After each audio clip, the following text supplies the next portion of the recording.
dekat fasa scale, kita bukan saja nak hebatkan diri kita tau. Team kita kena lagi hebat dari kita. Nama saya Aisyah Rahman, saya adalah founder kepada Women and Wealth, where we teach women to be financially literate. Dan sekarang kami dah mula expand kelas kewangan kami kepada SME dan juga corporate. I nak masa Tuan Pudin, Tuan Fadi dan pakar-pakar dekat Fani Evo. You see, kalau mastermind, it's just making me smart. Tapi lepas tahun I dekat mastermind, I yang kena pergi kelas, I kena implement balik bagi tahu team. Tapi bila dekat President Prime, team I sekali boleh get involved in the same process. Diorang yang terus approach all the coach, diorang direct je sekarang. Dan bila meeting kadang I bawa diorang, so diorang sini belajar macam mana seorang leader buat keputusan. Bila kita dah dekat fasa scale, kita bukan saja nak hebatkan diri kita tau. Team kita kena lagi hebat dari kita. Sebab tu I masuk President Prime. I nak team I lagi hebat dari I. Bagi I, ilmu tu adalah investment dan team adalah my next best investment. Sebab tu I mula mengurat langkah ke President Prime sebab I want to see if my team lagi hebat dari I, how far can we go. And true enough, some of the things sekarang I dah mula offload. So I rasa macam first time tak perlu nak buat keputusan sebab team dah mula buat keputusan. And kalau diorang lost, diorang terus pergi masuk Amazing Breakfast, tanya all the coach and buat keputusan sendiri. So I sukalah benda tu.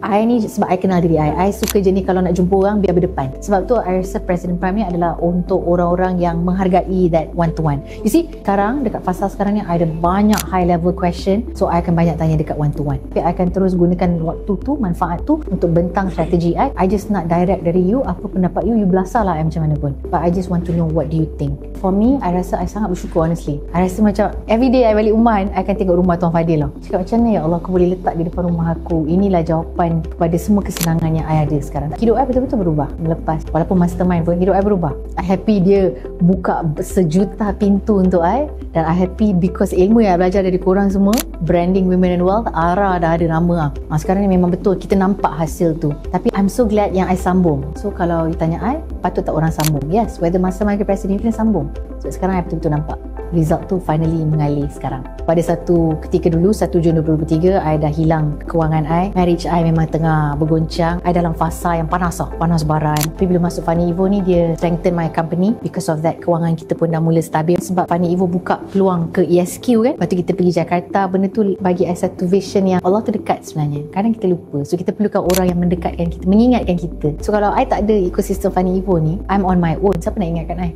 Dan siapa lagi boleh marah I kalau bukan Tuan Fadi dengan Tuan Budin?